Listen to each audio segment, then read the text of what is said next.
Comp titles are a thing that gets talked about a lot in regards to querying and publishing, but what exactly are they, and how do you pick the right ones for your book?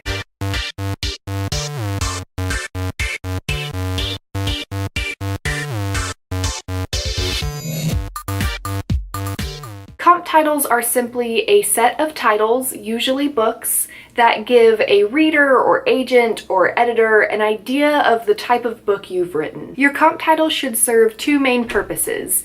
They should say, my book has similar storytelling elements to book A and book B, and it should also say fans of book A and book B might be interested in mine as well. And I have a few tips to share today on how to pick comp titles that achieve those two things. My first tip should hopefully be obvious, but it bears saying, don't pick books that no one has heard of. If it's some book that came out in 1957 and it's out of print and only like 10 people alive today have read it, it's not going to be a good comp title because no one's going to know what you're comparing your book to. No one's going to know what the comp title means. On the other hand, you should also avoid the major, really famous titles in your genre. If you compare your book to Harry Potter or Hunger Games, you're probably just going to get a lot of rolled eyes. Like if you compare your adult fantasy to Lord of the Rings, I'm going to look at that and think, yeah, that's nearly every adult fantasy of the last half century. Especially when you're dealing with agents and editors, professionals in the publishing world,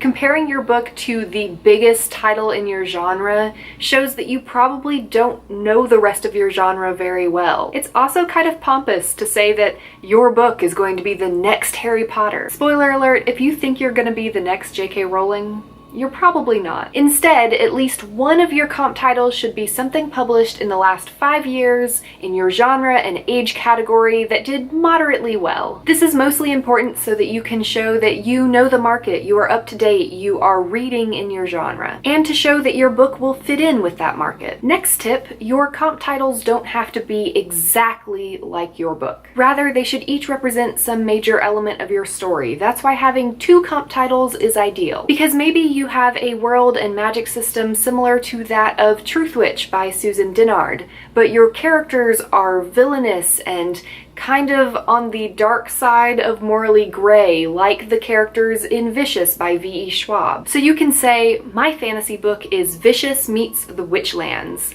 That's a strong set of comp titles. Another tip in picking your comp titles is to think outside the box. You can comp your book to a movie or TV show or video game. Although remember that at least one of your comp titles should be a recently released book in your genre, but after that, you have a little bit more freedom. If you were inspired by the mother-daughter relationships in Gilmore Girls or the demon hunting of Supernatural, use those things. Don't forget when picking your comp titles to think about the tone of your book. Because don't forget that one of the purposes of comp titles is to say my book will appeal to fans of this other book. So if you pick 2 books with really lyrical purple prose and your story is told in a very straightforward manner, you have picked misleading comp titles because people are going to expect that same sort of prose and tone from your book. Which leads me to my last tip.